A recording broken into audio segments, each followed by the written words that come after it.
Hello friends, welcome back to my YouTube channel. My name is Michelle Fondin and I'm the author of the new book, Twin Flame Romance, The Journey to Unconditional Love. You can check out this book in paperback and on Kindle Books, and mid-October 2019 it'll be on Audible Books. Make sure to pick up a copy. This is a great way to support this YouTube channel besides subscribing and clicking the bell for notifications. But yeah, it's a great book, if I may say so myself, but do pick up a copy. Now, the next book that I'm going to talk briefly about, this is Enlightened Medicine, Your Power to Get Well Now, and I'm talking about it because this is the last day. Today is September 26th, 2019, and this is the last day that it will be free on Kindle Books. And this is about lifestyle diseases and how to use integrative medicine or alternative healthcare approaches to healing your lifestyle diseases. And look how thick it is. And you actually do get this for free on Kindle Books.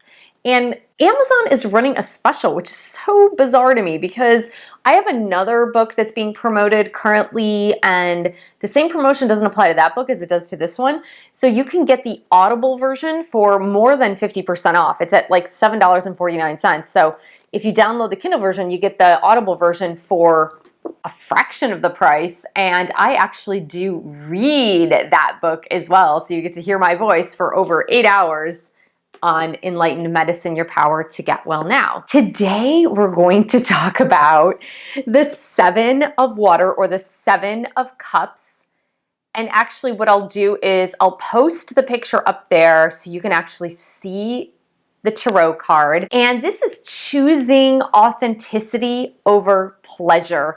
Now let me explain a little bit why we're talking about this on the Twin Flame Forum. We're talking about it because in a lot of readings, including personal readings for myself and my twin flame, I've been getting this card a lot, and mostly for the divine masculine. So what the 7 of cups, or the 7 of water, really it represents the water element, or the cups element represents deep emotion. So it's talking about emotion, and I like the way this is represented here by an ocean or an ocean floor. If I look at the card, I'm looking at these 7 cups that are sitting on the ocean floor. They're like chalices almost. And in fact, these cups in particular have the 7 chakras. There are 7 cups, 7 chakras. 7 cups, 7 chakras. And so what this is really indicating is deep, deep, deep, deep, deep emotion, but also the inability to make a decision to be on your proper life path. So the number 7 indicates life path and purpose. Now, if the card is positive, that means you're on your life path. And if the card has a little bit of a negative connotation, like you cannot make a choice, it usually means that in order to get back on your life path, you have to do something. And in this case, it's about making a choice. Now, the 7 of cups, or the 7 of water, can also indicate addictions. So it could be addictions to anything. It could be addictions to alcohol, drugs, food, pleasure, just in general. So like if you're addicted to like candy or chocolates, or watching YouTube incessantly, not my videos because they're great, but just like binging on Netflix, for example, like just binge watching just to forget about the pain of living, or playing video games all night long and not getting any sleep. The 7 of cups really is about somebody who is choosing pleasure versus authenticity. Like authenticity means you make a choice that might not be easy. It might be really difficult. It might be really painful, but it's going to bring you to a more authentic place in order to move forward onto your life path. Now, let me give you an example of this. So I hear on the comments, and here, I'm not really hearing them, but I hear and read in the comments that many of you are getting really frustrated with the journey. And I understand that. That's totally cool. There are moments of frustration that happen with me as well. And a lot of times I see commentaries where people want to abandon the journey and they just like totally give up. And it's not, that is a decision. So in fact, that is a decision. It may or may not get you on your right life path, just depending on the decision you made.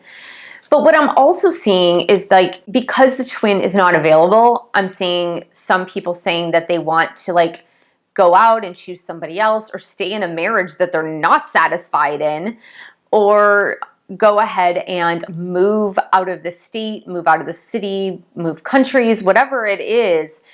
But it's not coming from a place of authenticity. It's coming from a place of dissatisfaction and fear. It's almost like they're running and choosing the more pleasurable action versus choosing the more authentic action. Okay? What I'm asking you to do today is really get in touch with yourself first.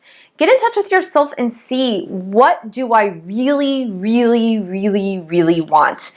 And if you don't know what you really want, take some time and write down what you really, really, really, really, really want, what's really authentic right inside of you. And so get in touch with that. What is it that you really want? What are the factors in your life that are indispensable for you to feel on the right life path? And even like once you get clear on that, you can start making decisions in that direction, even though it might be a little painful.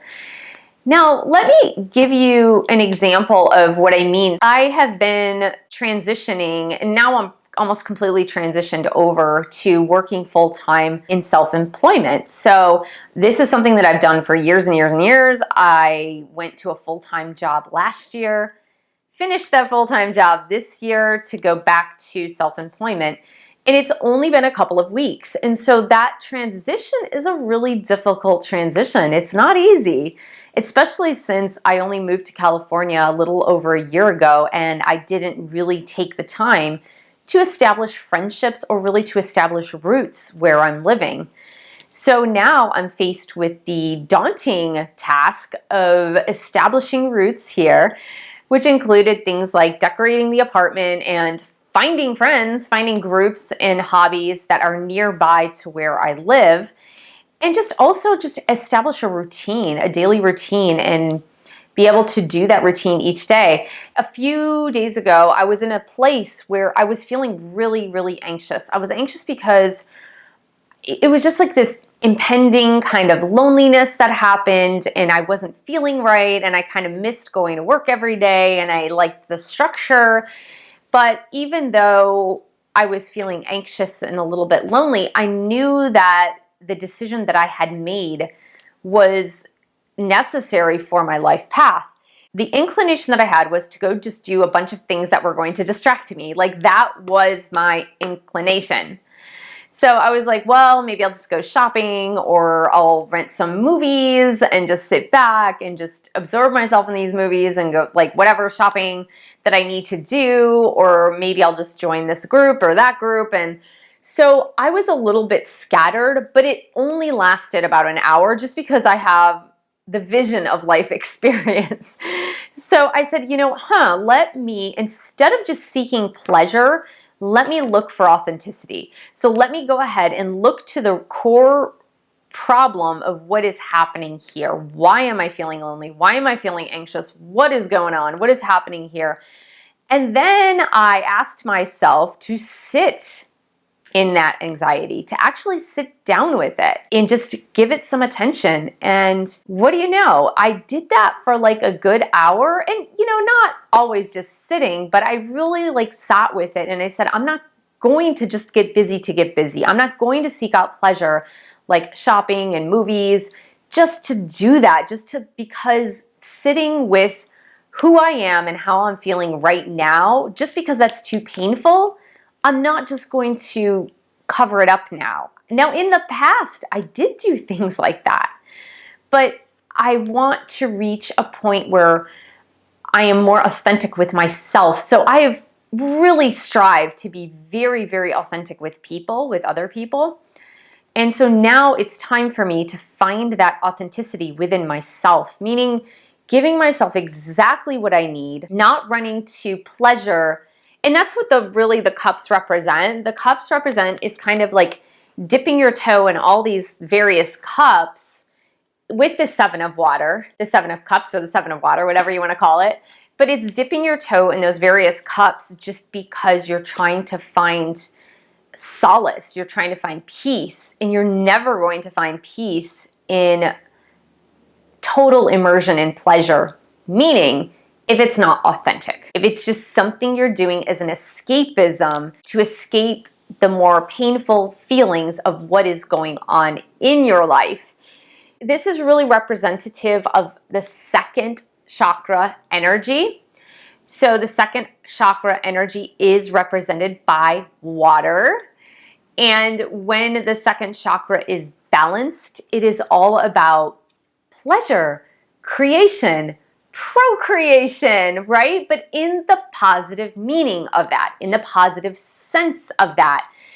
Meaning when you write a book, that is creation coming out of second chakra energy. When you're creating a baby, that is creativity out of the second chakra energy. When you're baking a cake or building a home or whatever it is, it doesn't have to be that big. It could be just crafting. But when you're doing something positive and you're doing it for the purpose and reason of being more authentic with yourself and others, that is a great way to live out this Seven of Cups energy and moving beyond the stuckness of it, moving beyond just dipping your toe in it. So for the second chakra energy, if you look at it from the watery perspective that goes into this energy, the Seven of Water energy, the Seven of Cups energy, the opposite end of that for the second chakra would be exactly this. So it's like Pleasure Island, right? It's like Pleasure Island. It's like doing a bunch of things you know that you probably shouldn't be doing, like over drinking, over smoking, being lazy, overeating, not exercising, not being on your right life path. Just indulgence, like overindulgence in things that you know that you shouldn't overindulge in. And that's really what it is. The next part of authenticity that I want to just touch upon, and this will just give you some things to think about for your week, is I know, and I mentioned a lot of you that are really frustrated with the journey at this point in separation. So for some of you, you've been separated a really long time.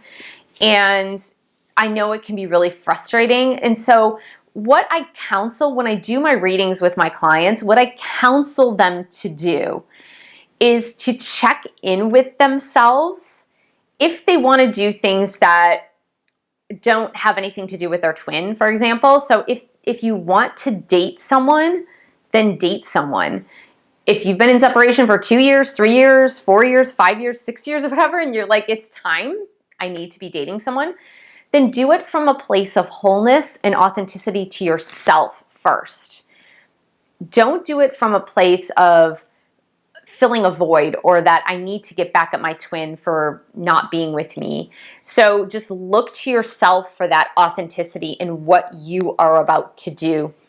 Or if you're changing cities, for example, or changing countries or moving states, for example, I know some of you have talked about like changing locations, and if as long as it's not running, because again, you're frustrated with what's going on, so you're starting to run yourself, and it's coming from a real place of authenticity and living from a higher spiritual ground. So if you move, for example, if you move and you're like, well, this move will just bring me closer to my work, or this move will bring me closer to a job change that I need, or this move will move me closer to an area in nature that I feel will nourish me and my soul. So just something like that, rather than running from something and trying again to fill a void, trying to fill up that void with something that feels pleasurable on the surface, but that underneath it, you're just doing it to cover up a negative issue that you really don't want to look at or deal with. It's time to get real, guys. It's time to get real with yourselves. I know a lot of you have been real with others, but now it's really time to get real with yourself and get out of self-pity mode, get out of victimhood, and just go for what is real for you, what is authentic for you, what will help you get on your life path and purpose. Now, finally, the final note for today is that I know some of you are actually waiting for your twin to get to you before you start your life path and purpose. You don't need to do that. Your twin will find you. They will look you up. They will connect with you on social media. It doesn't matter. If you find that for your life path and purpose that you need to open up a dog training school, for example, like go and do that. You don't need to wait for your twin to do that. Like you don't need to just sit around and wait and not get in your life path. Go ahead if it feels right, if it feels like you are being the most authentic part of who you are, go ahead and do it. So thank you so much for joining me today. Thank you for subscribing to my channel below. Hit the bell for notifications. Share this video with other twin flames. And thank you so much for your support, you guys. I love you guys. Thank you for your comments and support. Thank you for buying some books. And if you feel compelled to really support this channel on a monthly basis, whether it's $5 a month, $10 a month, $15 a month, you can support me at Patreon, www.patreon.com/Michelle S. Fondin. And I will see you in the next video.